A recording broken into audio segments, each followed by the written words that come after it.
Super prime at 9ನಲ್ಲಿ ಇವತ್ತಿನ ಇಡೀ ದಿವಸದ ಪ್ರಮುಖ ಬೆಳವಣಿಗೆಗಳ ವಿಶೇಷ ವರದಿಗಳನ್ನು ನಿಮಗೆ ತೋರಿಸ್ತೀನಿ. ಅದಕ್ಕಿಂತ ಮುಂಚಿತವಾಗಿ ರಾಜ್ಯ, ದೇಶ ಹಾಗೂ ವಿದೇಶಗಳಲ್ಲಿ ನಡೆದಿರುವಂತಹ ಟಾಪ್ 18 ಸುದ್ದಿಗಳನ್ನು ನೋಡೋಣ. ಮೂಡಾದಿಂದ 14 ಸೈಟ್ ಪಡೆದಿದ್ದ ಸಿಎಂ ಪತ್ನಿ ಪಾರ್ವತಿ ಸಿದ್ದರಾಮಯ್ಯ ಅವರಿಗೆ ಹೈಕೋರ್ಟ್ ನೋಟಿಸ್ ಜಾರಿ ಮಾಡಿದೆ. ಮೂಡಾ ಹಗರಣದ ತನಿಖೆಯನ್ನು ಸಿಬಿಐಗೆ ನೀಡುವಂತೆ ದೂರುದಾರ ಸ್ನೇಹಮಯಿ ಕೃಷ್ಣ ಹೈಕೋರ್ಟ್ಗೆ ಅರ್ಜಿ ಸಲ್ಲಿಸಿದರು. ಅರ್ಜಿ ವಿಚಾರಣೆ ನಡೆಸಿರುವಂತಹ ಹೈಕೋರ್ಟ್ ಈ ಆದೇಶವನ್ನು ಮಾಡಿದೆ. ಇದೇ ವೇಳೆ ಮುಂದಿನ ವಿಚಾರಣೆಯನ್ನು ಸೆಪ್ಟೆಂಬರ್ 4ಕ್ಕೆ ಮುಂದೂಡಿಕೆ ಮಾಡಲಾಗಿದೆ. ಚಿಕ್ಕಬಳ್ಳಾಪುರದ ಬಾಗೇಪಲ್ಲಿ ಕ್ಷೇತ್ರದ ಶಾಸಕ ಸುಬ್ಬಾರೆಡ್ಡಿಗೆ ಇಡಿ ಶಾಕ್ ಕೊಟ್ಟಿದೆ. ಅಕ್ರಮ ಆಸ್ತಿ ಸಂಪಾದನೆ ಹಾಗೂ ವಿದೇಶದಲ್ಲಿ ಹಣ ಹೂಡಿಕೆ ಸಂಬಂಧ ಬೆಂಗಳೂರು ನಿವಾಸ ಹಾಗೂ ಕಚೇರಿ ಸೇರಿದಂತೆ 5 ಕಡೆ ದಾಳಿ ನಡೆಸಲಾಗಿದೆ.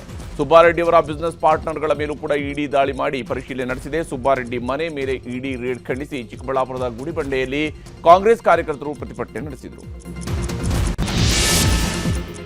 ರಾಜ್ಯ ಬಿಜೆಪಿಯಲ್ಲಿ ರಾಜ್ಯಾಧ್ಯಕ್ಷರ ಬದಲಾವಣೆಯ ಗೊಂದಲದ ಮಧ್ಯೆ ವಿಜೇಂದ್ರ ದಿಢೀರ್ ದೆಹಲಿಗೆ ತೆರಳಿದ್ದಾರೆ. ಮತ್ತೊಂದು ಅವಧಿಗೆ ರಾಜ್ಯಾಧ್ಯಕ್ಷರಾಗಲು ಸರ್ಕಸ್ ಮಾಡುತ್ತಿರುವಂತಹ ವಿಜೇಂದ್ರ ನಾಳೆ ಹೈಕಮಾಂಡ್ ನಾಯಕರನ್ನ ಭೇಟಿ ಮಾಡುವಂತಹ ಸಾಧ್ಯತೆ ಇದೆ. ಇದೇ ವೇಳೆ ಜಿಎಂ ಸಿದ್ದೇಶ್ವರ್ ಅವರ ಹುಟ್ಟುಹಬ್ಬದಲ್ಲಿ ರೆಬಲ್ ನಾಯಕರ ನಡೆಯ ಬಗ್ಗೆಯೂ ಕೂಡ ಹೈಕಮಾಂಡ್ಗೆ ಅವರು ದೂರು ನೀಡುವಂತಹ ಸಾಧ್ಯತೆ ಇದೆ.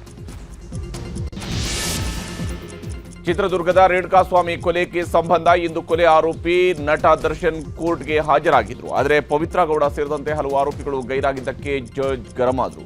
ಅನುಮತಿ ಇಲ್ಲದೆ ಗೈರು ಹಾಜರಾಗಿರುವುದು ಯಾಕೆ ಅಂತ ಪ್ರಶ್ನೆ ಮಾಡಿದ್ರು.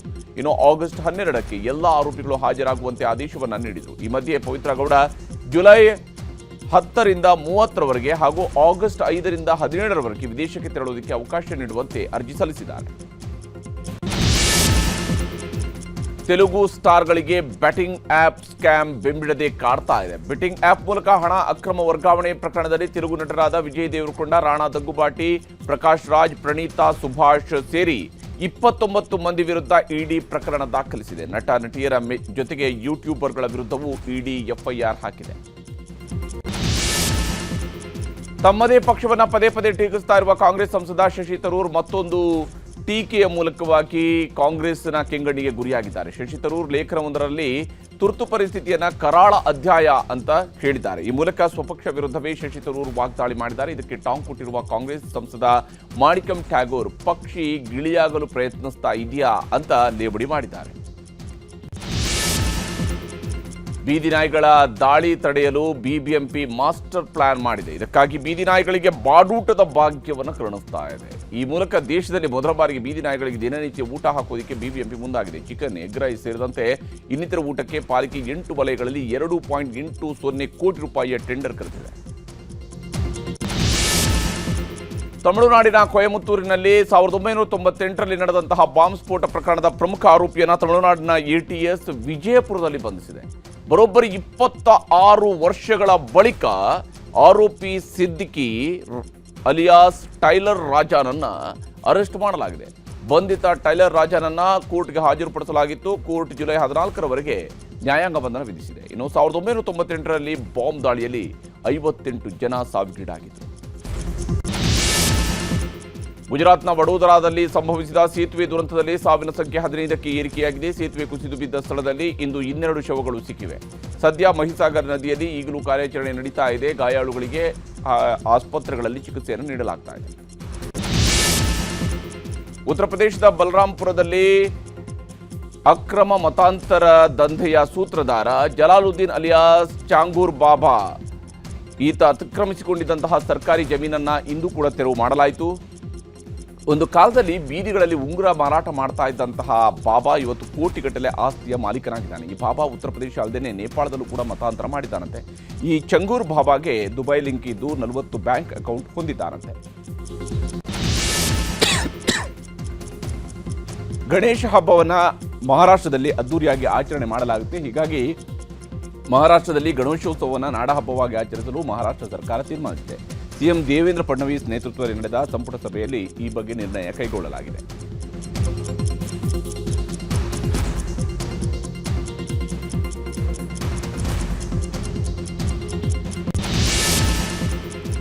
ಮಗಳ ರೀಲ್ಸ್ ಚಟದಿಂದ ಬೇಸತ್ತ ತಂದೆ ಮಗಳನ್ನೇ ಗುಂಡಿಕ್ಕಿ ಕೊಂದಿದ್ದಾನೆ. ಹರಿಯಾಣದ ಗುರುಗ್ರಾಮದ ಸುಶಾಂತ್ ಲೋಕ್ನಲ್ಲಿ ಈ ಘಟನೆ ನಡೆದಿದೆ. ರಾಧಿಕಾ ಯಾದವ್ ಮೃತ ಟೆನ್ನಿಸ್ ಆಟಗಾರ್ತಿ. ರಾಧಿಕಾ ಸುಶಾಂತ್ ಲೋಕ್ನ ಫೇಸ್ 2 ನಿವಾಸಿಯಾಗಿದ್ದು ರಾಜ್ಯ ಮಟ್ಟದ ಟೆನ್ನಿಸ್ ಆಟಗಾರ್ತಿ ಆಗಿದ್ರು. ಆದರೆ ಇನ್ಸ್ಟಾಗ್ರಾಮ್ನಲ್ಲಿ ರೀಲ್ಸ್ ಚಟ ಬೆಳೆಸಿಕೊಂಡಿದ್ದರಿಂದಾಗಿ ಬೇಸತ್ತ ತಂದೆ ಮಗಳನ್ನ ಕೊಂದು ಈಗ ಜೈಲು ಸೇರಿದ್ದಾರೆ.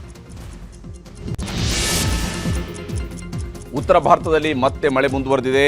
ಹರಿಯಾಣದ ಪಲ್ವಾಲ್ನಲ್ಲಿ ಭಾರೀ ಮಳೆಗೆ ಪೆಟ್ರೋಲ್ ಪಂಪ್ ಗೋಡೆ ಕುಸಿದು ಇಬ್ಬರು ಕಾರ್ಮಿಕರು ಮೃತಪಟ್ಟಿದ್ದಾರೆ. ಇತ್ತ ದೆಹಲಿಯಲ್ಲೂ ಕೂಡ ಮಳೆಗೆ ಹಲವೆಡೆ ಟ್ರಾಫಿಕ್ ಜಾಮ್ ಉಂಟಾಗಿತ್ತು.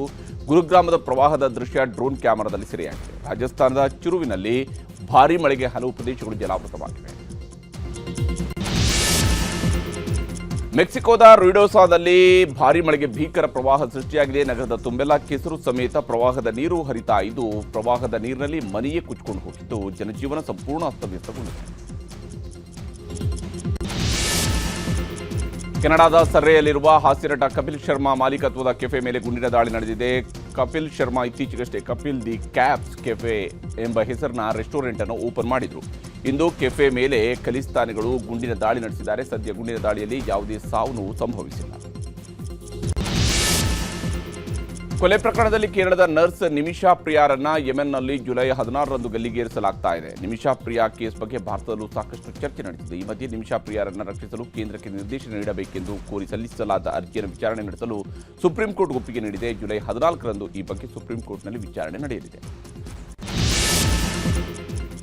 ಭಾರತೀಯ ಮೂಲದ ಮಾಡೆಲ್ ಹಾಗೂ ಟಿವಿ ನಿರೂಪಕಿ ಮಲೇಷಿಯಾದಲ್ಲಿ ಲೈಂಗಿಕ ದೌರ್ಜನ್ಯಕ್ಕೊಳಗಾಗಿದ್ದಾರೆ. ಸೆಪಾಂಗ್ನಲ್ಲಿರುವ ಮಾರಿಯಮ್ಮನ್ ದೇಗುಲದ ಅರ್ಚಕ ನನಗೆ ಕಿರುಕುಳ ನೀಡಿದ್ದಾರೆ ಅಂತ ಆರೋಪ ಮಾಡಿದ್ದಾರೆ. ಆಶೀರ್ವಾದ ಮಾಡುವ ನೆಪದಲ್ಲಿ ನನ್ನ ಬ್ಲೌಸ್ ಒಳಗೆ ಕೈ ಹಾಕಿ ಕಿರುಕುಳ ನೀಡಿದ್ದಾನೆ ಅಂತ ನಟಿ ಲಿಶೆಲ್ಲಿನಿ ಕನರೆರ್ ಆರೋಪ ಮಾಡಿದ್ದಾರೆ.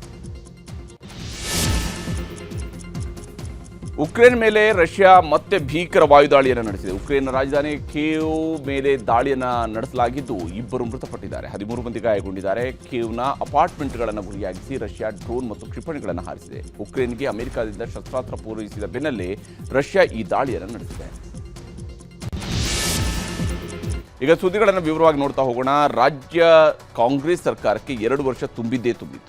ರಾಜ್ಯ ರಾಜಕಾರಣದಲ್ಲಿ ದಿನಂಪ್ರತಿ ಸಿಎಂ ಕುರ್ಚಿಯದ್ದೇ ಸದ್ದುಗದ್ದಲ ಜೋರಾಗಿತ್ತು. ಈ ಕುರ್ಚಿ ಕದನಕ್ಕೆ ಮುಖ್ಯಮಂತ್ರಿ ಸಿದ್ದರಾಮಯ್ಯನವರು ಆಗಾಗ್ಗೆ ಅಲ್ಪವಿರಾಮ ಹಾಕುವಂಥ ಪ್ರಯತ್ನ ಮಾಡಿದ್ರು. ಚರ್ಚೆಯನ್ನು ನಿಲ್ಲಿಸೋದಕ್ಕೆ ಸಾಧ್ಯ ಆಗಲಿಲ್ಲ. ಹಾಗಾಗಿ ಇವತ್ತು ದೆಹಲಿಯಲ್ಲಿ ಕುಳಿತು ನಾನೇ 5 ವರ್ಷಗಳ ಕಾಲ ಮುಖ್ಯಮಂತ್ರಿ, ಸಿಎಂ ಸ್ಥಾನದ ಬದಲಾವಣೆ ಚರ್ಚೆಯೇ ಇಲ್ಲ ಅಂತ ದೊಡ್ಡ ಸಂದೇಶವನ್ನು ಕೊಟ್ಟಿದ್ದಾರೆ. ಇದು ರಾಜ್ಯ ರಾಜಕಾರಣದಲ್ಲಿ ಭಾರಿ ಸಂಚಲನವನ್ನು ಸೃಷ್ಟಿಸಿದೆ. ಈ ಸರ್ಕಾರ 5 ವರ್ಷ ಬಂಡೆ ತರ ಭದ್ರವಾಗಿರುತ್ತದೆ. ನಾವಿಬ್ರು ಚೆನ್ನಾಗಿದ್ದೀವಲ್ವಾ? Discipline important. ಸಿಎಂ ಮಾಡಿ ಅವೆಲ್ಲ ಅವಶ್ಯಕತೆ. ನಾವು 5 ವರ್ಷ ಸಿಎಂ ಆಗಿರ್ತೀರಿ. ಹೌದು, ಪ್ರಯತ್ನ ವಿಫಲ ಆದ್ರೂ ಪ್ರಾರ್ಥನೆ ವಿಫಲ ಆಗುದಿಲ್ಲ ಅನ್ನೋದು ನನ್ನ ನಂಬಿಕೆ. ನಾನು 5 ವರ್ಷ ಪೂರ ನಾನೇ ಇರ್ತೀನಿ ಅಂತ ಚಿಕ್ಕಾಲಿ ಇದೆ ಈಗ. I have to stand by him, I support him. I don't have any objection to him. ನಾನೇ ಮುಖ್ಯಮಂತ್ರಿ, ನಾನೇ 5 ವರ್ಷದ ಪೂರ್ಣಾವಧಿ ಸಿಎಂ ಆಗಿದ್ದೆ, ಸಿಎಂ ಆಗಿದ್ದೀನಿ, ಸಿಎಂ ಆಗಿರ್ತೀನಿ. ಯಾವುದೇ ನಿರ್ಧಾರ ಕೈಗೊಳ್ಳುವುದಿದ್ದರೂ ಹೈಕಮಾಂಡ್ ತೆಗೆದುಕೊಳ್ಳುತ್ತೆ ಅಂತ ಹೇಳುತ್ತಲೇ ಕರ್ನಾಟಕದಲ್ಲಿ ಸಿಎಂ ಕುರ್ಚಿ ಖಾಲಿ ಇಲ್ಲ ಎಂಬ ಸಂದೇಶವನ್ನ ಸಿಎಂ ಸಿದ್ದರಾಮಯ್ಯ ಕೊಟ್ಟಿದ್ದಾರೆ. ಮೊನ್ನೆ ಹೇಳಿದೆ ನಾನು 5 ವರ್ಷ ಪೂರ ನಾನೇ ಇರ್ತೀನಿ ಅಂತ. ಯಾಕೆ ಹೇಳ್ತಿದ್ದೆ? ಚಿಕ್ಕಾಲಿ ಇದೆಯೀಗ, ಚೀಫ್ ಮಿನಿಸ್ಟರ್ ಕುರ್ಚಿ ಖಾಲಿ ಇದೆಯಾ? ರಾಜ್ಯ ಸರ್ಕಾರಕ್ಕೆ 2 ವರ್ಷ ಕಳೆಯುತ್ತಿದ್ದಂತೆ ನಾಯಕತ್ವ ಬದಲಾವಣೆ, ಅಧಿಕಾರ ಹಸ್ತಾಂತರ ಸೇರಿದಂತೆ ಇನ್ನಿತರೆ ಚರ್ಚೆಗಳು ಮುನ್ನೆಲೆಗೆ ಬಂದಿದ್ದು. ಡಿಸಿಎಂ ಡಿಕೆ ಶಿವಕುಮಾರ್ ಮುಖ್ಯಮಂತ್ರಿ ಆಗಲೇಬೇಕೆಂದು ಕೆಲ ಆಪ್ತ ಶಾಸಕರು ಬ್ಯಾಟಿಂಗ್ ಮಾಡುತ್ತಿದ್ರು. Shivaganga Basavaraju, H C. Balakrishna, Iqbal Hussain, CP Yogeshwar, doctor Ranganath ಸೇರಿದಂತೆ ಹಲವರು ಬ್ಯಾಟಿಂಗ್ ಮಾಡುತ್ತಿದ್ರು. ರಂಭಾಪುರಿ ಶ್ರೀ ಅಜ್ಜಯ್ಯನ ಮಠದ ಶ್ರೀಗಳು ಕೂಡ ಮಾತಾಡ್ತಿದ್ರು. ಅದೆಲ್ಲದಕ್ಕೂ ಫುಲ್ ಸ್ಟಾಪ್ ಇಟ್ಟಿದ್ದಾರೆ ಸಿಎಂ ಸಿದ್ದರಾಮಯ್ಯ.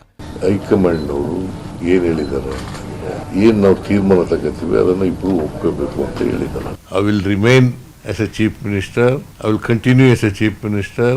2 ದಿನಗಳಿಂದ ದೆಹಲಿಯಲ್ಲಿ ಬೀಡು ಬಿಟ್ಟಿರುವ ಸಿಎಂ ಸಿದ್ದರಾಮಯ್ಯ ಕರ್ನಾಟಕ ಭವನದಲ್ಲಿ ಕುಳಿತೆ ರಾಜ್ಯ ಹಾಗೂ ಕೇಂದ್ರದ ಕಾಂಗ್ರೆಸ್ ನಾಯಕರಿಗೆ ಸ್ಪಷ್ಟ ಸಂದೇಶ ರವಾನಿಸಿದ್ದಾರೆ. I will remain as a chief minister, I will continue as a chief minister, I will be there for 5 years. High command ಅವರು ಏನ್ ಹೇಳಿದ್ದಾರೆ, ಏನ್ ನಾವು ತೀರ್ಮಾನ ತಗೋತೀವಿ ಅದನ್ನು ಇಬ್ರು ಒಪ್ಕೋಬೇಕು ಅಂತ ಹೇಳಿದ್ದಾರೆ. ನಾವು ಹೇಳಿದೀವಿ, ಹೈಕಮಾಂಡ್ ನಾವು ಏನ್ ಡಿಸಿಷನ್ ತಗೊಂಡ್ರು ಕೂಡ ಒಪ್ಕೋತೀವಿ ಅಂತ ಹೇಳಿದ್ವಿ. ಅದನ್ನ ನಂಬರ್ ಟೈಮ್ಸ್ ಹೇಳಿದ್ದೀನಿ, ನಾನು ಅನೇಕ ಬಾರಿ ಹೇಳಿದ್ದೀನಿ. ಹೈಕಮಾಂಡ್ ಅವ್ರು ಏನೇ ಡಿಸಿಷನ್ ತಗೊಂಡ್ರು ಕೂಡ ಆ ಡಿಸಿಷನ್ಗೆ ನಾವು ಅವಾಯ್ಡ್ ಆಗಿರ್ತೀವಿ. Will be avoiding the decision of the high command ಅಂತ ಹೇಳಿದ್ದೀವಿ. ಅದನ್ನ ಡಿ.ಕೆ. ಶಿವಕುಮಾರ್ ಹೇಳಿದ್ದಾರೆ, ನಾನು ಹೇಳಿದ್ದೀನಿ, ಮೊನ್ನೆನೂ ಹೇಳಿದ್ದೀನಿ ಪಾರ್ಟಿ ಮೀಟಿಂಗ್. ಹೈಕಮಾಂಡ್ ಏನ್ ತೀರ್ಮಾನ ಮಾಡ್ತಾರೆ ಆ ತೀರ್ಮಾನಕ್ಕೆ ನಾನು ಬದ್ಧ, ಡಿ.ಕೆ. ಶಿವಕುಮಾರ್ ಕೂಡ ಬದ್ಧ. That leadership issue is not there. It was not discussed. There is no vacancy. Is there any vacancy of chief ministership? I'm very much here before you. I am the chief minister of Karnataka. ಹಾಗೆ ಮುಂದುವರೆದು ಮಾತನಾಡಿದ CM 2023ರ ಚುನಾವಣೆಗೆ ಹೋದಂತೆಯೇ 2028ರ ಚುನಾವಣೆಯನ್ನೂ ಮಾಡುತ್ತೇವೆ ಎಂದರು. ಈ ಮೂಲಕ 2028ರ ವಿಧಾನಸಭೆ ಚುನಾವಣೆಯನ್ನು ಕೂಡ ಸಿದ್ದರಾಮಯ್ಯ ಅವರನ್ನೇ ಮುಂಚೂಣಿಯಲ್ಲಿಟ್ಟು ಸಾಮೂಹಿಕ ನೇತೃತ್ವದಲ್ಲೇ ಮಾಡಬಹುದು ಎಂಬ ಸುಳಿವು ಕೊಟ್ಟರು. 2028ಕ್ಕೆ ಚುನಾವಣೆಯಲ್ಲಿ ನಿಮ್ಮ ನೇತೃತ್ವದಲ್ಲಿ ಅಥವಾ ನೀವೇ ಮುನ್ನಡೆಸ್ತೀರಾ ಅಂತ ಹೇಳಿದ್ದೀರಾ ಅಂತ 2023ರಲ್ಲಿ ಏನು ನಡೆಯಿತೋ ಅದೇ ರೀತಿ ನಡೆಯುತ್ತೆ. ಸಿದ್ದರಾಮಯ್ಯ ದೆಹಲಿಯಲ್ಲಿ ಹೀಗೆ ಹೇಳುತ್ತಿರುವಾಗಲೇ ಡಿಕೆ ಆಪ್ತ ಬಳಗದಲ್ಲಿ ಕಂಪನ ಮೂಡಿದೆ. ಡಿಕೆ ಶಿವಕುಮಾರ್ ಮುಖ್ಯಮಂತ್ರಿ ಆಗಬೇಕು ಅಂತಿದ್ದ ಶಾಸಕರಿಗೆಲ್ಲ ಶಾಕ್ ಆಗಿದೆ. Will you be completing complete 5-year terms as Karnataka CM? Mr. D.K. Shivakumar himself said it that there is no vacancy of the CM post. 2.5 ವರ್ಷ ಆಗ್ತಾ ಇರೋದ್ರಿಂದ ಸ್ವಾಭಾವಿಕವಾಗಿ ಅದು ಪ್ರಶ್ನೆಗಳು ಬರ್ತವೆ. ಇಟ್ ಡಸಂಟ್ ಮೀನ್ ಆ ಥರ ಒಪ್ಪಂದ ಆಗಿದೆ ಅಂತ ಅಲ್ಲ. 1 or 2 MLAs ಅವರು ಚೀಫ್ ಮಿನಿಸ್ಟರ್ ಆಗಬೇಕು ಅಂತ ಹೇಳ್ತಾರೆ, ಅವರ ಅಭಿಮಾನಿಗಳು. ನನಗೂ ಕೂಡ ಚೀಫ್ ಮಿನಿಸ್ಟರ್ ಸಿದ್ದರಾಮಯ್ಯನವರು ಮುಂದುವರಿಬೇಕು ಅಂತ ಕೆಲವರು ಹೇಳ್ತಾರೆ. ಪಾರ್ಟಿ ಡಿಸಿಷನ್ ಅಲ್ಲ, ಅವರು ವೈಯಕ್ತಿಕವಾಗಿ ಹೇಳ್ತಾರೆ. ಪಾರ್ಟಿ ಡಿಸಿಷನ್ ಅಲ್ಲ.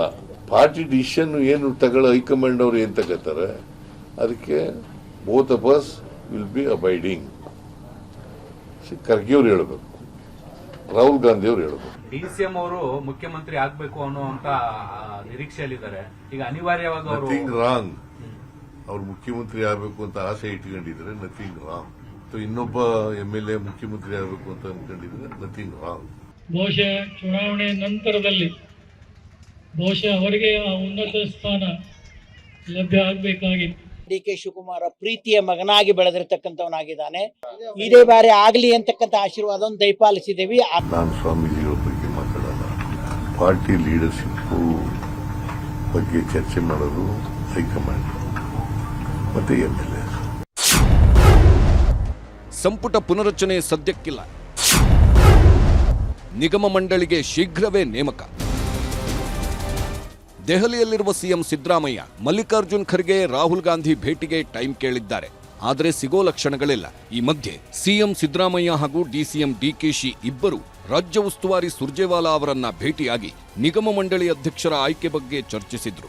ಇನ್ನೂ ಸಂಪುಟ ಪುನರಚನೆಯಂತೂ ಸದ್ಯಕ್ಕೆ ಇಲ್ಲವೇ ಇಲ್ಲ ಅಂತ ಸಿಎಂ ಕನ್ಫರ್ಮ್ ಮಾಡಿದ್ದಾರೆ. ಸಚಿವ ಸಂಪುಟದ ಪುನರಚನೆಯೂ ಇಲ್ಲ, ನಾಯಕರ ಬದಲಾವಣೆ ಬಗ್ಗೆನೂ ಚರ್ಚೆ ಆಗಿಲ್ಲ. ಕಾಂಗ್ರೆಸ್ನಲ್ಲಿ 4-5 ಪವರ್ ಸೆಂಟರ್ಗಳಿರೋದ್ರಿಂದಲೇ ಎಲ್ಲಾ ಗೊಂದಲಗಳು ಆಗ್ತಿವೆ ಅಂತಿದ್ರು KN ರಾಜಣ್ಣ. ಆ ಕಾರಣಕ್ಕಾಗಿ ಸೆಪ್ಟೆಂಬರ್ ಕ್ರಾಂತಿಯ ಕಹಳೆ ಮೊಳಗಿಸಿದ್ರು. ಇದೀಗ ನಿಗಮ ಮಂಡಳಿ ಅಧ್ಯಕ್ಷ ಸ್ಥಾನದ ಆಯ್ಕೆ ಗೊಂದಲವೂ ಕೂಡ ಪವರ್ ಸೆಂಟರ್ಗಳಿಂದಲೇ ಅನ್ನೋದು ರಾಜಣ್ಣ ವಾದ. ದೆಹಲಿನಲ್ಲಿ ಪವರ್ ಸೆಂಟರ್ಗೆ ನಾನು ಹೇಳಿದಂಥ ಸ್ಟೇಟ್ಮೆಂಟ್ ಇವತ್ತು ನನ್ನ ಬದ್ಧ. 3 ಪವರ್ ಸೆಂಟರ್ ಇರ್ತಕ್ಕಂಥದ್ದು. ಡಿ.ಕೆ. ಶಿವಕುಮಾರ್ ಒಂದು ಪವರ್ ಸೆಂಟ್ರು, ಸಿದ್ದರಾಮಯ್ಯವ್ರದ್ದೊಂದು, ಮತ್ತು ದೆಹಲಿನಲ್ಲಿ ನಮ್ಮ ಖರ್ಗೆ ಅವರು ಇದ್ದಾರೆ. ದೆಹಲಿ ಹೈಕಮಾಂಡ್ ಅದು ಒಂದು ಪವರ್ ಸೆಂಟ್ರೇ. ಇಲ್ಲ, ಅವೆಲ್ಲ ಏನೇ ಇದ್ರೂ ಹೈಕಮಾಂಡು ಇದೆಲ್ಲ ನಿವಾರಣೆ ಮಾಡುತ್ತೆ, ಮಾಡ್ತಾರೆ. ನಾನೇ 5 ವರ್ಷಗಳ ಸಿಎಂ ಅನ್ನುತ್ತಲೇ ರಾಜ್ಯ ಬಿಜೆಪಿ ಡಿಕೆ ಶಿವಕುಮಾರ್ರನ್ನ ಕೆಣಕಿದೆ. ಡಿಕೆ ಶಿವಕುಮಾರ್ ಸಿಎಂ ಕನಸು ಭಗ್ನವಾಗಿದೆ ಎಂದು ಕಿಚಾಯಿಸಿದೆ. ಇದೇ ವಿಚಾರವಾಗೇ ನಾಯಕರ ಕಚ್ಚಾಟವೂ ಜೋರಾಗಿದೆ. ಆ ಮ್ಯಾಂಡೇಟನ್ನು ಬದಲಾವಣೆ ಮಾಡಬೇಕು ಅಂತೇಳಿ ಆಪರೇಷನ್ ಕಮಲ ಮಾಡಿದ್ರಲ್ಲ, ಮ್ಯಾಂಡೇಟೇ ಇಲ್ಲದೆ ಅವರು ಮಧ್ಯೆ ಹೇಳ್ತಾರೆ. ಅವರೇ ಹೈಕಮಾಂಡ್ ಥರ ಮಾತಾಡ್ತಾರೆ BJP ಅವರು. ಸೊ ಅವರು ಹಿಂದೆ ರುಚಿ ನೋಡಿದಾರಲ್ಲ 2 ಸಾರಿ, ಈ ಸಾರಿ ಏನಾಗುತ್ತೆ ಅನ್ನೋದು ಅವ್ರ ಅನಿಸಿಕೆ ಇರ್ಬೋದು. ಈಗ ಈ ಪ್ರಶ್ನೆ ಬಿಜೆಪಿ ಎತ್ತಿದ್ದಲ್ಲ. ಈ ಸರ್ಕಾರ ಬಂದ್ 3 ತಿಂಗಳಿಗೆ ಡಿ.ಕೆ. ಸುರೇಶ್ ಯಾವುದೋ ಒಂದು ಸಂದರ್ಭದಲ್ಲಿ ಒಳಗೇನು ಒಪ್ಪಂದ ಆಗಿದೆ ಅನ್ನೋದು ಹೈಕಮಾಂಡಿಗೆ, ಸಿಎಂಗೆ, ಡಿಸಿಎಂಗೆ ಗೊತ್ತು ಅಂತ ಹೇಳಿದ ಸಂದರ್ಭದಿಂದ ಶುರುವಾಯ್ತು ಈ ಚರ್ಚೆ. ಈಗ ತಾಕತ್ತಿದ್ರೆ ಇಷ್ಟು ದಿವಸ ಮಾತಾಡ್ತಿದ್ರಲ್ಲ, ಇಳಿಸ್ತೀವಿ ಸಿದ್ದರಾಮಯ್ಯನವ್ರನ್ನ ಅಂತ. ಈಗ ಕಾಂಗ್ರೆಸ್ ಶಾಸಕರಿಗೆ ಯಾರಿಗಾದ್ರೂ ತಾಕತ್ತಿದ್ರೆ ಅವರ ವಿರುದ್ಧ ಮಾತಾಡಿ ನೋಡೋಣ. ನಿಮಗೆ ಇಳಿಸೋ ತಾಕತ್ತಿದ್ರೆ ಈಗ ಇಳಿಸ್ತೀನಿ ನೋಡೋಣ. ದೆಹಲಿಯಲ್ಲಿ ಸಿದ್ದರಾಮಯ್ಯ ನಾನೇ ಪೂರ್ಣಾವಧಿ ಸಿಎಂ ಅನ್ನುತ್ತಲೇ ಬೆಂಗಳೂರಿನಲ್ಲಿ ಸಿದ್ದರಾಮಯ್ಯ ಆಪ್ತರು ಆಕ್ಟಿವ್ ಆಗಿದ್ದರು. ಬೆಂಗಳೂರಿನಲ್ಲಿದ್ದ ಎಐಸಿಸಿ ಅಧ್ಯಕ್ಷ ಮಲ್ಲಿಕಾರ್ಜುನ್ ಖರ್ಗೆ ಭೇಟಿಯಾಗಿದ್ರು. ಸೌಜನ್ಯದ ಭೇಟಿ ಎನ್ನುತ್ತಲೇ ಖರ್ಗೆಯವರನ್ನ ಭೇಟಿ ಮಾಡಿರುವ ಎಲ್ಲಾ ಸಚಿವರಿಗೆ ರಾಜ್ಯದಲ್ಲಿ ನಾಯಕತ್ವ ಬದಲಾವಣೆ ಬಗ್ಗೆ ಯಾರೂ ಏನೂ ಮಾತನಾಡದಂತೆ ಖರ್ಗೆ ತಾಕೀತು ಮಾಡಿ ಕಳಿಸಿದ್ರು.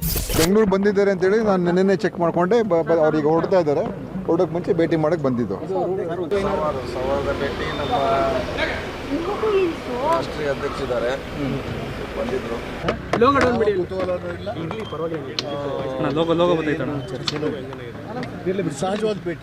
ಹೀಗೆ ಏನೂ ಇಲ್ಲ ಅನ್ನುತ್ತಲೇ ಖರ್ಗೆ ಮನೆಯಿಂದ ಸೀದಾ ಮಹದೇವಪ್ಪ ಮನೆಗೆ ಹೋದವರು ಅಲ್ಲೂ ಕೂಡ ಮತ್ತೊಂದು ಸುತ್ತಿನ ರಹಸ್ಯ ಸಭೆ ಮಾಡಿದ್ರು.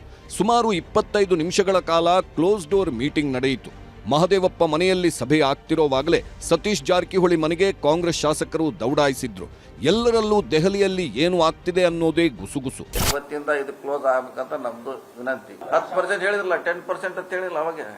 10% ಅದು ಲಾಸ್ಟ್ ವರೆಗೆ ಅವರು ಚರ್ಚೆಯಲ್ಲಿ ಇರ್ತಾರೆ. 10%, 90% ಜನ ಇಲ್ಲ. ಇದರ ನಡುವೆಯೇ ಎಐಸಿಸಿ ಅಧ್ಯಕ್ಷ ಮಲ್ಲಿಕಾರ್ಜುನ್ ಖರ್ಗೆ ದೆಹಲಿಗೆ ವಾಪಸ್ ಆಗಿದ್ದಾರೆ. ಅಂತೂ ದೆಹಲಿಯಲ್ಲೇ ಕುಳಿತು ನಾನೇ ಪೂರ್ಣಾವಧಿ ಸಿಎಂ ಎಂದು ಸಿದ್ದರಾಮಯ್ಯ ಸ್ಪಷ್ಟಪಡಿಸುವ ಮೂಲಕ ಪಕ್ಷದಲ್ಲಿ ಎದ್ದಿರುವ ನಾಯಕತ್ವ ಬದಲಾವಣೆ ಗೊಂದಲಕ್ಕೆ ಪೂರ್ಣ ವಿರಾಮ ಹಾಡುವ ಪ್ರಯತ್ನ ಮಾಡಿದ್ದಾರೆ. ಹಾಗಿದ್ದರೂ ಕಾಂಗ್ರೆಸ್ ಹೈಕಮಾಂಡ್ ನಾಯಕರ ಮೌನ ಇನ್ನಷ್ಟು ದಿನ ಊಹಾಪೋಹಗಳಿಗೆ ದಾರಿ ಮಾಡಿಕೊಡುವ ಸಾಧ್ಯತೆ ದಟ್ಟವಾಗಿಯೇ ಮುಂದುವರೆದಿದೆ. Bureau report, news 18.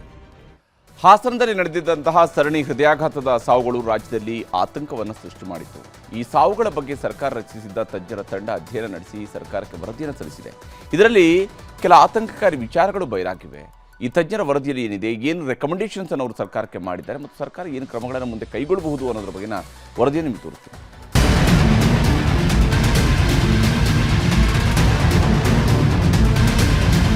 Heart attack, ಈ ಹೆಸರು ಕೇಳಿದ್ರೆ ಸಾಕು ಮೈಯೆಲ್ಲ ನಡುಗುವಂತಾಗಿದೆ. ಕ್ಷಣ ಕ್ಷಣಕ್ಕೂ ಭಯದಲ್ಲೇ ಬದುಕುವಂತೆ ಮಾಡ್ತಿದೆ.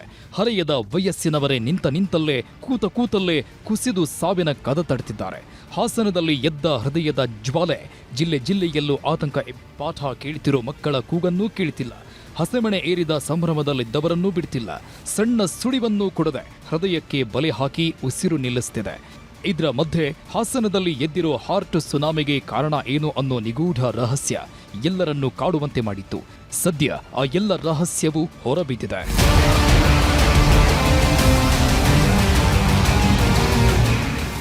ಹಾಸನದಲ್ಲಿ ಸಾಲು ಸಾವಿಗೆ ಕಾರಣ ಏನು ಎಂದು ಹುಡುಕಿ ಹೊರಟ ತಾಂತ್ರಿಕ ಸಲಹಾ ಸಮಿತಿ ಮೇ, ಜೂನ್ನಲ್ಲಿ ಸಂಭವಿಸಿದ 45 ಸಾವುಗಳ ಬಗ್ಗೆ 10 ದಿನಗಳ ಕಾಲ ಅಧ್ಯಯನ ನಡೆಸಿತ್ತು. ಇದರಲ್ಲಿ 24 ಸಾವುಗಳನ್ನು ಅಧ್ಯಯನ ಮಾಡಲಾಗಿತ್ತು. 20 ಸಾವುಗಳು ಹೃದಯಾಘಾತದಿಂದಲೇ ಸಾವನ್ನಪ್ಪಿದ್ದಾರೆ ಅನ್ನೋ ನಿರ್ಧಾರಕ್ಕೆ ಬಂದಿದ್ದಾರೆ. ಇವತ್ತು ತನಿಖೆಯ ವರದಿಯನ್ನ ಜಯದೇವ ಆಸ್ಪತ್ರೆ ನಿರ್ದೇಶಕ ಹಾಗೂ ಸಲಹಾ ಸಮಿತಿ ಮುಖ್ಯಸ್ಥ ಡಾಕ್ಟರ್ ರವೀಂದ್ರನಾಥ್ ಜೊತೆ ಚರ್ಚಿಸಿದ ಬಳಿಕ ಸರ್ಕಾರಕ್ಕೆ ಒಪ್ಪಿಸಿದ್ದು ಕೆಲ ಶಾಕಿಂಗ್ ವಿಚಾರಗಳು ಬಯಲಾಗಿವೆ. 7 ಹೃದಯಾಘಾತದ ಪ್ರಕರಣಗಳಲ್ಲಿ ಮರಣೋತ್ತರ ಪರೀಕ್ಷೆ ನಡೆಸಲಾಗಿದ್ದು 7ರಲ್ಲಿ 1 ಪ್ರಕರಣದ ಮರಣೋತ್ತರ ಪರೀಕ್ಷೆ ವರದಿ ಮಾತ್ರ ಬಾಕಿ ಇದೆ. 5 ಮರಣೋತ್ತರ ಪರೀಕ್ಷೆಗಳ ವರದಿಯಲ್ಲಿ ಶಾಕಿಂಗ್ ಅಂಶ ಬಯಲಾಗಿದ್ದು ಪರೀಕ್ಷೆಯಲ್ಲಿ 5 ಜನರಿಗೆ ಸಡನ್ ಕಾರ್ಡಿಯಾಕ್ ಅರೆಸ್ಟ್ ಆಗಿದೆ. ಹೃದಯದಲ್ಲಿ ಬ್ಲಡ್ ಕ್ಲಾಟ್ ಆಗಿ ಸಾವು ಅನ್ನೋದು ಗೊತ್ತಾಗಿದೆ. 5ರಲ್ಲಿ ಯಂಗ್ ಸಡನ್ ಡೆತ್ ಅಂತ ವರದಿಯಲ್ಲಿ ಉಲ್ಲೇಖಿಸಿದ್ದು ಆತಂಕ ಮೂಡಿಸಿದೆ. ಆಟೋ ಕ್ಯಾಬ್ ಡ್ರೈವರ್ಸ್ ಇನ್ ಡೇಂಜರ್. 30% ಹೃದಯಾಘಾತ ಚಾಲಕರಲ್ಲಿ ಪತ್ತೆ. ತನಿಖಾ ವರದಿಯ ಪ್ರಕಾರ 75% ರೋಗಿಗಳಿಗೆ ಕಾರಣ ಕೊಡಬಹುದು. ಇನ್ನುಳಿದ 25% ರೋಗಿಗಳ ಸಾವಿಗೆ ಕಾರಣ ಹೇಳಲು ಸಾಧ್ಯವಿಲ್ಲ ಎಂದು ತಿಳಿಸಲಾಗಿದೆ. ಚಿಕ್ಕ ವಯಸ್ಸಿನಲ್ಲಿಯೇ ಹೆಚ್ಚು ಹೃದಯಾಘಾತ ಆಗ್ತಿರೋ ಸತ್ಯ ಹೊರಬಿದ್ದಿದೆ. ಇದರ ಮಧ್ಯೆ ಬದುಕು ಅರಸಿ ರಾಜಧಾನಿಗೆ ಬಂದ ಚಾಲಕರು ಅತಿ ಹೆಚ್ಚು ಹೃದಯಾಘಾತಕ್ಕೆ ಒಳಪಡುತ್ತಿರೋ ಆಘಾತಕಾರಿ ವಿಚಾರ ಹೊರಬಿದ್ದಿದೆ. ಆಟೋ ಕ್ಯಾಬ್ ಚಾಲಕರು ಹೃದಯಾಘಾತಕ್ಕೆ ಒಳಪಡುತ್ತಿರುವ ಆತಂಕವನ್ನ ವರದಿ ಹೊರಹಾಕಿದೆ. ಹಾಸನದ 20 ಹೃದಯಾಘಾತ ಪ್ರಕರಣಗಳ ಪೈಕಿ 6 ಜನ ಆಟೋ ಕ್ಯಾಬ್ ಡ್ರೈವರ್ಸ್ ಮೃತಪಟ್ಟಿದ್ದಾರೆ. ಹೈ ರಿಸ್ಕ್ನಲ್ಲಿ ಆಟೋ ಕ್ಯಾಬ್ ಚಾಲಕರು ಇದ್ದು 30% ಸಾವು ಚಾಲಕರಲ್ಲಿ ಕಂಡುಬರ್ತಿರೋ ವಿಚಾರ ಬಯಲಾಗಿದೆ. ಆಟೋ ಕ್ಯಾಬ್ ಚಾಲಕರಿಗೆ ಹೃದಯಾಘಾತ ಹೆಚ್ಚು ಆಗ್ತಿರೋ ಕಾರಣ ಚಾಲಕರಿಗೆ ಪ್ರತ್ಯೇಕವಾಗಿ ಹೃದಯ ತಪಾಸಣೆ ಮಾಡಿಸುವ ಆಲೋಚನೆಯನ್ನ ಆರೋಗ್ಯ ಇಲಾಖೆ ಮಾಡಿದೆ. ಹಾಸನ ಜಿಲ್ಲೆಯವರು ಆಗಿರುವಂಥದ್ದು. ಇದರಲ್ಲಿ 24ರಲ್ಲಿ 4 ಜನ ಅವರು ಈ ಕಾರ್ಡಿಯಾಕ್ ಸಂಬಂಧಪಟ್ಟಿರತಕ್ಕಂಥ ಮರಣ ಸಾವು ಅಲ್ಲ ಅಂತ ಹೇಳಿದ್ದಾರೆ. ನೇರವಾಗಿ ಅಂದರೆ ಹೃದಯಕ್ಕೆ ಸಂಬಂಧಪಟ್ಟಿರ್ತಕ್ಕಂಥ ಸಾವುಗಳಂತ ಅವ್ರು ಹೇಳಿದ್ದಾರೆ. 10 ಕನ್ಫರ್ಮ್ಡ್ ಕಾರ್ಡಿಯಾಕ್ ಡೆತ್ಸ್. ಸಾವುಗಳಿಗೆ ಜೀವನ ಶೈಲಿಯೇ ಕಾರಣ ಎಂಬ ಬಗ್ಗೆ ತಜ್ಞರ ತಂಡ ಅಭಿಪ್ರಾಯಕ್ಕೆ ಬಂದಿದೆ. ಹಾಸನದಲ್ಲಿ ಹೆಚ್ಚುತ್ತಿರುವ ಹೃದಯಾಘಾತ ಪ್ರಕರಣಗಳ ಬೆನ್ನಲ್ಲೇ ತಜ್ಞರ ಸಮಿತಿ ಕಳೆದ ಸಾಲಿನ ಪಟ್ಟಿ ಕೂಡ ತೆಗೆದಿದೆ. 2024-2025 ಎರಡೂ ಸಾಲಿನ ಪ್ರಕರಣಗಳ ಸ್ಟಡಿ ನಡೆಸಿರುವ ಸಮಿತಿ ಕಳೆದ ವರ್ಷಕ್ಕಿಂತ ಈ ವರ್ಷದ ಹೃದಯಾಘಾತ ಪ್ರಕರಣಗಳು ಹೆಚ್ಚಳವಾಗಿಲ್ಲ ಎಂದಿದ್ದಾರೆ. ಅಷ್ಟೇ ಅಲ್ಲ, ಮುಂದಿನ ದಿನಗಳಲ್ಲಿ ಹೃದಯಾಘಾತ ಪ್ರಕರಣ ತಡೆಗೆ ಹಲವು ಸಲಹೆಗಳನ್ನು ನೀಡಿದ್ದಾರೆ. 15 ವರ್ಷದ ಮಕ್ಕಳಿಗೆ hyper cholesterol screening, heart screening ಮಾಡಬೇಕು, ಸಮುದಾಯ ಆರೋಗ್ಯ ಕೇಂದ್ರದಲ್ಲಿ ಇಸಿಜಿ ಅಳವಡಿಸಬೇಕು, ಹೃದಯ ಜ್ಯೋತಿ ಯೋಜನೆ ವಿಸ್ತರಿಸುವ ಸಲಹೆ ನೀಡಿದ್ದಾರೆ. ತಾಲೂಕು ಆಸ್ಪತ್ರೆಗಳಲ್ಲಿ ಇಸಿಜಿ ಇದೆ, ಆದರೆ ನಾವು ಆ ಒಂದು ಹೃದಯ ಜ್ಯೋತಿ ಯೋಜನೆ ಅದನ್ನು ವಿಸ್ತರಿಸಬೇಕು ಅಂತ ಮಾಡಿದ್ದೀವಿ. ಅದು ಎಲ್ಲ ಕಡೆ ಮಾಡಬೇಕು. ಅವರು CHCಗಳಲ್ಲೂ ಕೂಡ ನಾವು ಮಾಡೋದಕ್ಕೆ ಖಂಡಿತವಾಗಿಯೂ ಅದರ ಬಗ್ಗೆ ನಾವು ಪ್ರಯತ್ನ ಮಾಡ್ತೀವಿ. ಯಾಕಂತ ಹೇಳಿದ್ರೆ ಆ ಹಂತದಲ್ಲೂ ಕೂಡ ನಾವು ಪರಿಶೀಲನೆ ಮಾಡೋದಕ್ಕೆ ಅವಕಾಶ ಆಗ್ತದೆ. ಒಟ್ನಲ್ಲಿ ಹಾಸನದ ಹೃದಯಾಘಾತ ಪ್ರಕರಣದ ವರದಿ ಹೊರಬಿದ್ದಿದ್ದು ಹೈ ರಿಸ್ಕ್ ಫ್ಯಾಕ್ಟರ್ ಹೃದಯಾಘಾತಕ್ಕೆ ಕಾರಣ ಎನ್ನಲಾಗ್ತಿದೆ. ಹಂಸ ಶ್ಯಾಮಲ, ನ್ಯೂಸ್ 18 ಬೆಂಗಳೂರು. ಇನ್ನು ಉಗ್ರರಿಗೆ ಸಹಾಯ ಮಾಡ್ತಿದ್ದ ಆರೋಪದಲ್ಲಿ NIA 3 ಆರೋಪಿಗಳನ್ನು ಬಂಧಿಸಿ ವಿಚಾರಣೆ ಮಾಡ್ತಾ ಇದ್ದು ಈಗ ಒಂದೊಂದೇ ಸ್ಫೋಟಕ ಮಾಹಿತಿಗಳು ಹೊರಬರೋದಕ್ಕೆ ಶುರುವಾಗಿದ್ದಾವೆ. ಜೈಲಿನಲ್ಲಿ ಇರುವಂತಹ ಉಗ್ರ ನಜೀರ್ ಮಾಡಿದಂತಹ ಪ್ಲಾನ್ ನಿಜಕ್ಕೂ ಕೂಡ ಆತಂಕವನ್ನು ಹುಟ್ಟಿಸುವಂತಿದೆ. ಅಷ್ಟಕ್ಕೂ ಆತ ಮಾಡಿದಂಥ ಪ್ಲಾನ್ ಏನಾಗಿತ್ತು ಅದರ ಬಗ್ಗೆ ನಾನು ಎಕ್ಸ್ಕ್ಲೂಸಿವ್ ರಿಪೋರ್ಟನ್ನು ನಿಮಗೆ ತೋರಿಸ್ತೀನಿ.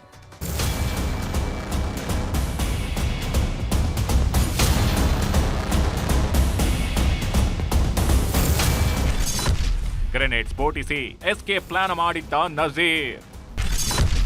ಆಪರೇಷನ್ಗೆ ಸಜ್ಜಾಗಿತ್ತು ಮುಸ್ಲಿಂ ಯುವಕರ ಗ್ಯಾಂಗ್. NIA ಅಧಿಕಾರಿಗಳಿಂದ ಬಂಧಿತವಾಗಿರೋ ಮನೋವೈದ್ಯ ನಾಗರಾಜ್, ASI ಚಾಂದ್ ಪಾಷಾ ಹಾಗೂ ಜುನೈದ್ ತಾಯಿ ಫಾತಿಮಾಗೆ ಗ್ರಿಲ್ ನಡೀತಿದೆ. ನಜೀರ್ ಹಾಗೂ ಜುನೈದ್ ಜೊತೆ ಯಾವೆಲ್ಲ ರೀತಿಯಲ್ಲಿ ಒಡನಾಟವಿತ್ತು, ಏನೆಲ್ಲ ಮಾತುಕತೆ ನಡೆದಿತ್ತು ಅನ್ನೋ ಬಗ್ಗೆ ಕಿಂಚಿಂಚು ಬಾಯಿ ಬಿಡಿಸುತ್ತಿದ್ದಾರೆ. ಈ ವೇಳೆ ಉಗ್ರ ನಜೀರ್ ಮಾಡಿದ್ದ ಎಸ್ಕೇಪ್ ಪ್ಲಾನ್ ಬಗ್ಗೆಯೂ ಬಾಯಿ ಬಿಟ್ಟಿದ್ದಾರೆ. ಶಂಕಿತ ಉಗ್ರರ ವಿಚಾರಣೆಯಲ್ಲಿ ಸ್ಫೋಟಕ ವಿಚಾರ ರಿವೀಲ್ ಆಗಿದೆ. ಮುಸ್ಲಿಂ ಯುವಕರ ಗ್ಯಾಂಗ್ ಕಟ್ಟಿ ಜೈಲಿನಿಂದ ಎಸ್ಕೇಪ್ ಆಗುವ ಪ್ಲಾನ್ ಮಾಡಿದ್ದಂತೆ ಟಿ ನಜೀರ್. 2023ರಲ್ಲಿ ಟಿ ನಜೀರ್ ಎಸ್ಕೇಪ್ ಮಾಡಲು ಸಿನಿಮಾ ಸ್ಟೈಲ್ನಲ್ಲಿ ಪ್ಲಾನ್ ರೆಡಿಯಾಗಿದ್ದು ತಲೆ ಮರೆಸಿಕೊಂಡಿರೋ ಉಗ್ರ ಜುನೈದ್ ಸ್ಕೆಚ್ ಹಾಕಿದ್ದಂತೆ. ತನಿಖೆ ಭಾಗವಾಗಿ ನಜೀರ್ನನ್ನ ಕೋರ್ಟ್ಗೆ ಹಾಜರುಪಡಿಸುವ ವೇಳೆ ಗ್ರೆನೇಡ್ ಬ್ಲಾಸ್ಟ್ ಮಾಡಿ ನಜೀರ್ನ ಎಸ್ಕೇಪ್ ಮಾಡಿಸಲು ಸ್ಕೆಚ್ ರೆಡಿಯಾಗಿತ್ತಂತೆ. ಪ್ಲಾನ್ ಎಕ್ಸಿಕ್ಯೂಟ್ ಬಗ್ಗೆ ಜುನೈದ್ ಅಂಡ್ ಟೀಮ್ ಮತ್ತು ASI ಚಾಂದ್ ಪಾಷಾ ನಡುವೆ ಮಾತುಕತೆ ನಡೆದಿರೋ ಬಗ್ಗೆ ಸಹ NIAಗೆ ಸಾಕ್ಷ್ಯಗಳು ಸಿಕ್ಕಿವೆ. 2023ರ ಜುಲೈನಲ್ಲಿ ಮಾಡಿದ್ದ ಪ್ಲಾನ್ ಅನ್ನ CCB ಫ್ಲಾಪ್ ಮಾಡಿತ್ತು. ಈ ವೇಳೆ RT ನಗರದ ನಿವಾಸದ ಮೇಲೆ ರೇಡ್ ಮಾಡಿ ಜೀವಂತ ಗ್ರೆನೇಡ್ಗಳು, ಪಿಸ್ತೂಲ್ಗಳು, ಚಾಕುಗಳು, ಸ್ಫೋಟಕಗಳು, ವಾಕಿ ಟಾಕಿಗಳ ಸಮೇತ ಶಂಕಿತರನ್ನ CCB ಬಂಧನ ಮಾಡಿದ್ರಿಂದ ಪ್ಲಾನ್ ಫೇಲ್ ಆಗಿತ್ತು. ಈ ಬಾರಿ ಮತ್ತೆ ಜುನೈದ್ ನಜೀರ್ನನ್ನ ಹೊರತರಲು ಸಂಚು ಹೂಡಿದ್ದ ಶಂಕೆ ಸಹ ಆಗಿದ್ದು ವಿಚಾರಣೆ ನಡೆಸಲಾಗ್ತಿದೆ. ಔಷಧಿ ಬಾಕ್ಸ್ಗಳಲ್ಲಿ ಮೊಬೈಲ್ಗಳ ರವಾನೆ. ಇನ್ನೋಗಿದು ASI ಚಾಂದ್ ಪಾಷಾ ಉಗ್ರರ ಜೊತೆ ಹೊಂದಾಣಿಕೆ ಮಾಡಿಕೊಂಡಿದ್ದ ಕೃತ್ಯವಾದ್ರೆ, ಮತ್ತೊಂದೆಡೆ ಮನೋವೈದ್ಯ ನಾಗರಾಜ್ ಔಷಧಿ ಬಾಕ್ಸ್ಗಳು ಅಂತ ಮೊಬೈಲ್ಗಳನ್ನ ನಜೀರ್ಗೆ ಸಪ್ಲೈ ಮಾಡ್ತಿದ್ದಂತೆ. ಈತನಿಗೆ ಮಾತ್ರವಲ್ಲ, ಆತ ಹೇಳಿದವರಿಗೂ ಮೊಬೈಲ್ಗಳನ್ನ ಡಿಸ್ಟ್ರಿಬ್ಯೂಟ್ ಮಾಡಲು ಮುಂದಾಗಿದ್ದಂತೆ. ಅಲ್ಲದೆ ಜೈಲಲ್ಲಿ ತಾಯಿಗೆ ಮಾತನಾಡಬೇಕು ಅಂತ ಮನೋವೈದ್ಯನ ಮೊಬೈಲ್ ಪಡೆದು ಕತಾರ್ನಲ್ಲಿ ತಲೆ ಮರೆಸಿಕೊಂಡಿರೋ ಗ್ರೆನೇಡ್ ಕೇಸ್ನ ಗೇಟು ಜುನೈದ್ಗೆ ಕರೆ ಮಾಡಿರೋದು ಸಹ ಗೊತ್ತಾಗಿದೆ. ಕಳೆದ 6 ತಿಂಗಳಿಂದ ಟಿ ನಜೀರ್ ಹೇಳಿದಂತೆ ನಾಗರಾಜ್ ಕೆಲಸ ಮಾಡಿರೋದು ಗೊತ್ತಾಗಿದೆ. ಇನ್ನು ಜುನೈದ್ ತಾಯಿ ಫಾತಿಮಾಳ ಅಕೌಂಟ್ಗೆ ವಿದೇಶದಿಂದ ಬಂದಿರೋ ಹಣದ ಬಗ್ಗೆ ತನಿಖೆ ನಡೆಸಲಾಗ್ತಿದೆ. ASI ಚಾಂದ್ ಪಾಷಾ ಟಿ ನಜೀರ್ ಅಣತಿಯಂತೆ ನಾಗರಾಜ್ ಮತ್ತು ಫಾತಿಮಾಗೆ ಕೆಲಸದ ವಿಚಾರಗಳನ್ನ ವಿನಿಮಯ ಮಾಡ್ತಾ ಇದ್ದಿದ್ದು ಸಹ ಗೊತ್ತಾಗಿದೆ. ನಾಗರಾಜ್ ಮತ್ತು ಚಾಂದ್ ಪಾಷಾನನ್ನ NIA ಲಾಕ್ ಮಾಡ್ತಿದ್ದಂತೆ ಉಳಿದ ಜೈಲು ಸಿಬ್ಬಂದಿಗೆ ಠವಡವ ಶುರುವಾಗಿದೆ.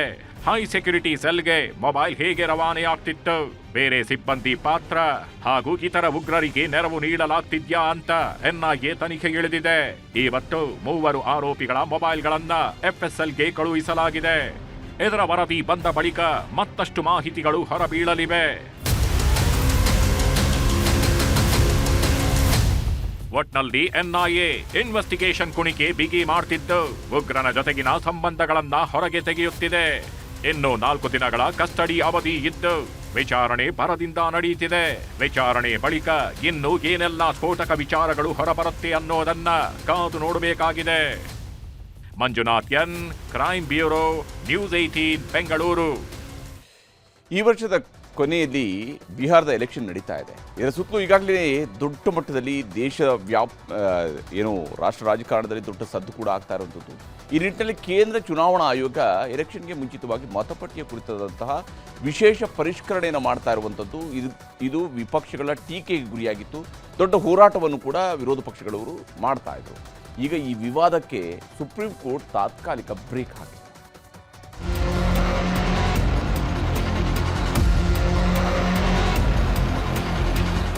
ಇದೇ ವರ್ಷಾಂತ್ಯಕ್ಕೆ ನಡೆಯುವ ಬಿಹಾರ ಚುನಾವಣೆಯತ್ತ ಇಡೀ ದೇಶದ ಚಿತ್ತ ನೆಟ್ಟಿದೆ. ಮತ್ತೆ ಅಧಿಕಾರಕ್ಕೆ ಬರಬೇಕು ಅಂತ ಬಿಜೆಪಿ ಜೆಡಿಯು ಹೋರಾಟ ನಡೆಸ್ತಿದ್ರೆ ಹೇಗಾದ್ರೂ ಸರಿಯೇ ಅಧಿಕಾರ ಹಿಡಿದು ಅಸ್ತಿತ್ವ ಉಳಿಸ್ಕೊಳ್ಬೇಕು ಅಂತ ಕಾಂಗ್ರೆಸ್ ಆರ್ಜೆಡಿ ಪ್ರಯತ್ನಿಸ್ತಿದೆ. ಈ ಮಧ್ಯೆ ಮತದಾರರ ಪಟ್ಟಿ ವಿಶೇಷ ಪರಿಷ್ಕರಣೆ ಕಾರ್ಯವನ್ನ ಕೇಂದ್ರ ಚುನಾವಣಾ ಆಯೋಗ ಕೈಗೆತ್ತಿಕೊಂಡಿತ್ತು. ಈ ವಿಚಾರ ಬಿಹಾರ ಪಾಲಿಟಿಕ್ಸ್ನಲ್ಲಿ ಭಾರೀ ಚರ್ಚೆ ಹುಟ್ಟುಹಾಕಿದ್ದು ಕಾನೂನು ಸಮರ ಜೋರಾಗಿಯೇ ನಡೆಯುತ್ತಿದೆ. ವಿಪಕ್ಷಗಳಿಗೆ ಕಾನೂನು ಹೋರಾಟದಲ್ಲಿ ಹಿನ್ನಡೆ. ಚುನಾವಣಾ ಆಯೋಗದ ಕ್ರಮಕ್ಕೆ ಸುಪ್ರೀಂ ಒಪ್ಪಿಗೆ. ನಿನ್ನೆ ಪಾಟ್ನಾದಲ್ಲಿ ಭಾರೀ ಪ್ರತಿಭಟನಾ ರ್ಯಾಲಿ ಮಾಡಿದ್ದ ಕಾಂಗ್ರೆಸ್ ನಾಯಕ ರಾಹುಲ್ ಗಾಂಧಿ ಬಿಜೆಪಿ ಮಾತ್ರವಲ್ಲದೆ ಚುನಾವಣಾ ಆಯೋಗದ ವಿರುದ್ಧವೂ ಅಬ್ಬರಿಸಿದ್ರು.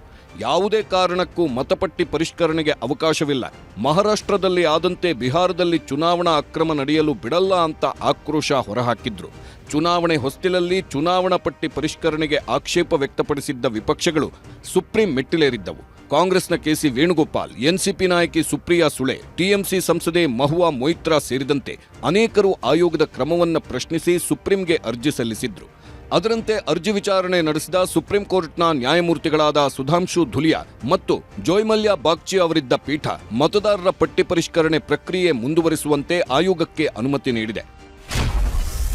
ವಿಚಾರಣೆ ನಡೆಸಿದ ಸುಪ್ರೀಂ ಕೋರ್ಟ್ ಪೀಠ, ನಾವು ಸಾಂವಿಧಾನಿಕ ಸಂಸ್ಥೆಯನ್ನ ತಡೆಯಲು ಸಾಧ್ಯವಿಲ್ಲ, ನ್ಯಾಯದ ಹಿತದೃಷ್ಟಿಯನ್ನ ಗಮನದಲ್ಲಿಟ್ಟುಕೊಂಡು ಚುನಾವಣಾ ಆಯೋಗ ಕೆಲಸ ಮಾಡಬೇಕು, ಆಧಾರ್, ಪಡಿತರ ಚೀಟಿ, ಮತದಾರರ ಗುರುತಿನ ಚೀಟಿ ಮುಂತಾದ ದಾಖಲೆಗಳನ್ನು ಪರಿಷ್ಕರಣೆ ವೇಳೆ ಪರಿಗಣಿಸಬೇಕು ಅಂತ ಸಲಹೆ ನೀಡಿದೆ. ಇನ್ನು ಇದಕ್ಕೂ ಮುನ್ನ ಆಧಾರ್ ಕಾರ್ಡ್ ಪರಿಗಣನೆ ಯಾಕೆ ಮಾಡ್ತಿಲ್ಲ ಅಂತ ಪೀಠ ಪ್ರಶ್ನಿಸಿತು. ಈ ಕುರಿತು ಚುನಾವಣಾ ಆಯೋಗದ ಪರವಾಗಿ ವಾದ ಮಂಡಿಸಿದ ಹಿರಿಯ ವಕೀಲ ರಾಕೇಶ್ ದ್ವಿವೇದಿ, ಆಧಾರ್ ಕಾರ್ಡ್ ಅನ್ನ ಪೌರತ್ವಕ್ಕೆ ಪುರಾವೆಯಾಗಿ ಪರಿಗಣಿಸುತ್ತಿಲ್ಲ ಅಂತ ತಿಳಿಸಿದ್ರು. ಅರ್ಜಿದಾರರ ಪರ ಹಿರಿಯ ವಕೀಲ ಗೋಪಾಲ್ ಶಂಕರನಾರಾಯಣನ್ ವಾದಿಸಿದ್ರು. ಬಿಹಾರದಲ್ಲಿ ಸುಮಾರು 8 ಕೋಟಿ ಮತದಾರರಿದ್ದಾರೆ.